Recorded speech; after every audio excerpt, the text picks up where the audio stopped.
Aujourd'hui, je vais vous expliquer comment faire une table des matières automatique sur Word. Donc, on va commencer par écrire table des matières automatique.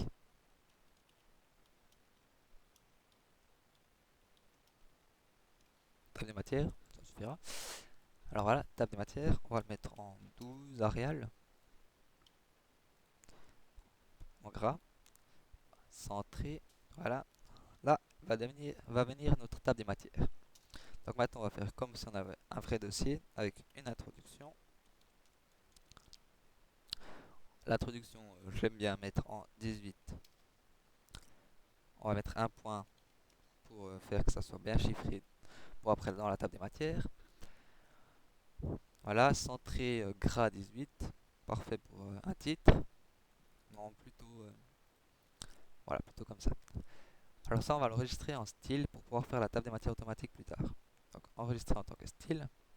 On va mettre titre essai. Voilà.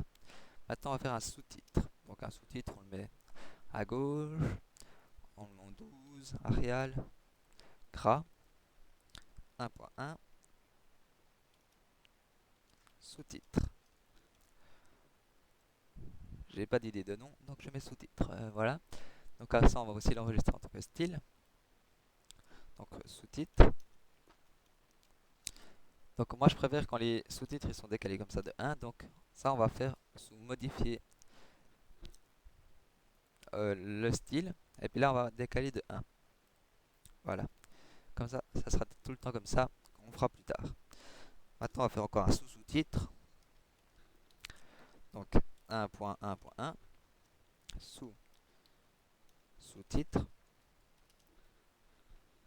Voilà.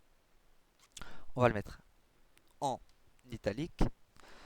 Alors on va aussi l'enregistrer en tant que nouveau style.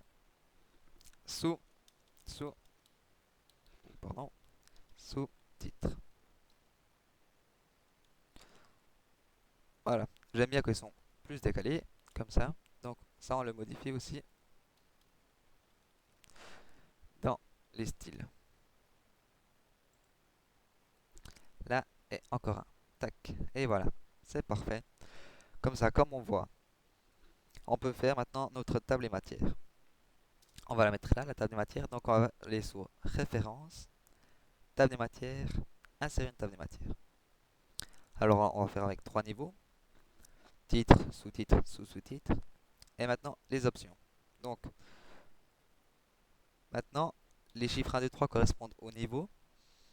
Par exemple, le 1, le titre, le 2, le sous-titre et le 3, le sous-sous-titre. Donc, 1, on va mettre sous-titre, le 2, sous-sous-titre et le 3, sous-sous-sous-titre. Et voilà.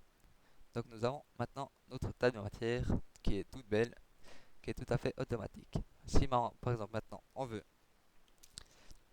mettre une conclusion, par exemple 2.2, 2. Voilà, conclusion, on met en titre essai. Si par exemple on a la sous-conclusion, voilà, on met 2.1 bien sûr, ça c'est pas automatique. Et là on met sous-titre. Et comme vous voyez, ça garde la même forme que là. C'est la même chose si on fait un sous-sous-titre.